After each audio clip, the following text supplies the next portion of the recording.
हाँ मित्रों, मैं एक बार फिर से गुरुजी उपस्थित हूँ। चलते हैं बिना समय गवाए शुरू करते हैं। आज का विषय है हिंदी व्याकरण में सर्वनाम। सर्वनाम का शाब्दिक अर्थ सबका नाम है। किसका नाम है? सबका नाम है। संज्ञा के बदले जिन शब्दों का प्रयोग किया जाता है उन्हें सर्वनाम कहते हैं। जैसे श्याम एक लड़का है, वह पढ़ने में तेज है, उसने कड़ी मेहनत की है, उसे अवश्य सफलता मिलेगी।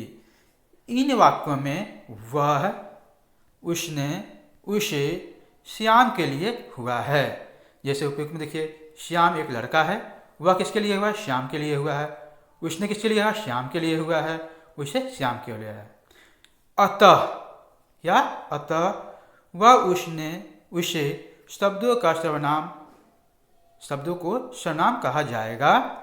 हिंदी में सर्वनामों की संख्या 11 है, जो निम्न प्रकार हैं: मैं, तुम, आप, यह, वह, जो, सो, कोई, कुछ, कौन और क्या। अब आगे देखते हैं। सर्वनाम के भेद। व्यवहारिक आधार पर सर्वनाम के 6 भेद हैं। कितने भेद हैं? 6 भेद हैं। पहला पुरुषवाचक सर्वनाम, दूसरा निजवाचक सर्वनाम, तीसरा प्रश्नवाचक सर्वनाम, चौथा संबंधवाचक सर्वनाम, पांचवा निश्चयवाचक सर्वनाम और छठा अनिश्चयवाचक सर्वनाम। पुरुषवाचक सर्वनाम के बारे में जानते हैं। पुरुषवाचक सर्वनाम वह सर्वनाम जो पुरुष या स्त्री के नाम के स्थान पर प्रयुक्त होते हैं पुरुषवाचक सर्वनाम कहलाते हैं। ये 3 प्रकार के हैं। कितने प्रकार के हैं? 3 प्रकार के। पहला उत्तम पुरुष, दूसरा मध्यम पुरुष, तीसरा अन्य पुरुष। अब इन पुरुषों के बारे में भी जान लेते हैं। उत्तम पुरुष जिन सर्वनामों का प्रयोग बोलने वाला अपने लिए करता है उन्हें उत्तम पुरुष सर्वनाम कहते हैं। जैसे मैं, मेरा, हम, मुझे, हमारी, मुझको इत्यादि। दूसरा मध्यम पुरुष जिन सर्वनामों का प्रयोग सुनने वाले के लिए किया जाता है उन्हें मध्यम पुरुष सर्वनाम कहते हैं। जैसे तुम, तुमने, आप, आपने, तुम, तुम्हें इत्यादि। तीसरा अन्य पुरुष जिन सर्वनामों का प्रयोग किसी अन्य व्यक्ति के लिए किया जाता है उन्हें अन्य पुरुष सर्वनाम कहते हैं। जैसे यह, वह, ये, वे, उनको, उन्हें इत्यादि। अंग्रेजी में उत्तम पुरुष को फर्स्ट पर्सन, मध्यम पुरुष को सेकंड पर्सन और अन्य पुरुष को थर्ड पर्सन कहा जाता है। अब आगे पढ़ लेते हैं। निश्चयवाचक सर्वनाम जिन शब्दों का प्रयोग वक्ता स्वयं के लिए करता है। किसके लिए करता है? स्वयं के लिए करता है। और जो सर्वनाम उत्तम पुरुष, मध्यम पुरुष और तृतीय पुरुष में निज या स्वयं का बोध करते हैं उन्हें निजवाचक सर्वनाम कहते हैं। जैसे मैं अपने आप ही आया हूँ, मैं अपने आप काम कर लूँगा, आप भला तो जग भला। आगे प्रश्नवाचक सर्वनाम प्रश्न पूछने के लिए जिन सर्वनाम शब्दों का प्रयोग किया जाता है उन्हें प्रश्नवाचक सर्वनाम कहते हैं। कौन और क्या, कहाँ, यही प्रश्नवाचक सर्वनाम हैं। इनसे प्रश्न का बोध होता है। कौन और क्या, कहाँ, यही प्रश्नवाचक सर्वनाम हैं। इन्हें प्रश्न का बोध होता है। इनसे किसका होता है? प्रश्न का बोध होता है। जैसे कौन दौड़ रहा है, कौन प्रश्नवाचक सर्वनाम है। क्या पढ़ रहे हो, क्या प्रश्नवाचक संज्ञा है। यहाँ पर क्या होगा? क्या, ठीक है। यहाँ पर क्या, क्या, क्या पढ़ रहे हो प्रश्नवाचक संज्ञा है। तुम कहाँ रहते हो, कहाँ प्रश्नवाचक सर्वनाम है। प्रश्नवाचक सर्वनाम, प्रश्नवाचक सर्वनाम। आगे चौथा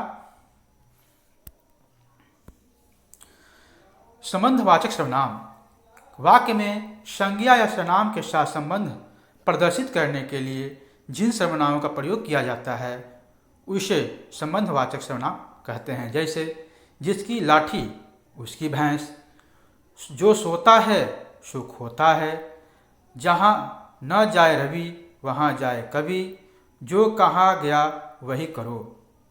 पाँचवा, निश्चयवाचक सर्वनाम, जिन सर्वनाम शब्दों से किसी निश्चित वस्तु निकट अथवा दूर का बोध होता है उन्हें निश्चयवाचक सर्वनाम कहते हैं। जैसे यह, वह, ये, वे। यह पुस्तक है, ये लड़के हैं, वह हाथी है, वे कलमें हैं। यह उपयोगी साधन है, वह बहुत सुंदर है। ये भ्रष्टाचार के प्रबल विरोधी हैं, वे अच्छे लोग हैं। आगे छठा नंबर, अनिश्चयवाचक सर्वनाम, जिन सर्वनाम शब्दों से किसी निश्चित वस्तु का बोध न हो उन्हें अनिश्चयवाचक सर्वनाम कहते हैं। अनिश्चयवाचक सर्वनाम सिर्फ दो हैं, कुछ और कोई। कोई आ रहा है, वह कुछ लाया था। नदी में कोई तैर रहा है, वह नदी में कुछ है। किसी को खिला दो, कुछ खिला दो। नोट कर लीजिए, किसी, ये शब्द कोई का ही रूप है। अब प्रश्नोत्तरी कुछ जितना पढ़े हैं उसका कुछ प्रश्नोत्तरी है, देख लें आप। पहला, संज्ञा के स्थान पर प्रयुक्त होने वाला शब्दों को क्या कहते हैं? ए विशेषण, बी सर्वनाम, सी क्रिया, डी कारक। तो इसका आंसर बी है सर्वनाम। क्या है? सर्वनाम। आगे,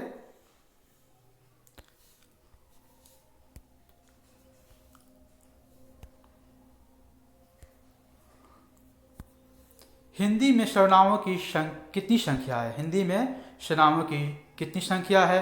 ए 12, बी 11, सी 13, डी 10। ये संख्या कितना है? 11 है। आगे, मुझे शब्द किस प्रकार का सर्वनाम है? मुझे शब्द किस प्रकार का सर्वनाम है? ए उत्तम पुरुष, बी मध्यम पुरुष, सी अन्य पुरुष, डी इनमें से कोई नहीं। तो इसका आंसर ए है उत्तम पुरुष। आगे, निश्चयवाचक सर्वनाम कौन सा है? निश्चयवाचक सर्वनाम कौन सा है? ए कौन, बी कुछ, सी कोई, डी वह। तो इसका आंसर डी है वह। आगे, सर्वनाम के कितने भेद हैं? ए 5, बी 6, सी 7, डी 8। तो इसके आंसर हैं 6। सर्वनाम संख्या यानी सर्वनाम के भेद कितने हैं? 6 है। आगे, सर्वनाम का शाब्दिक अर्थ क्या है? ए सबका नाम, बी महानाम, सी सबके बदले, डी उपयुक्त में से कोई नहीं। तो इसका आंसर ए है सबका नाम। 7वां नंबर, पुरुषवाचक सर्वनाम कितने प्रकार के होते हैं? ए 3 प्रकार, बी 4 प्रकार, सी 5 प्रकार, डी 6 प्रकार। तो इसके आंसर हैं 3 प्रकार हैं।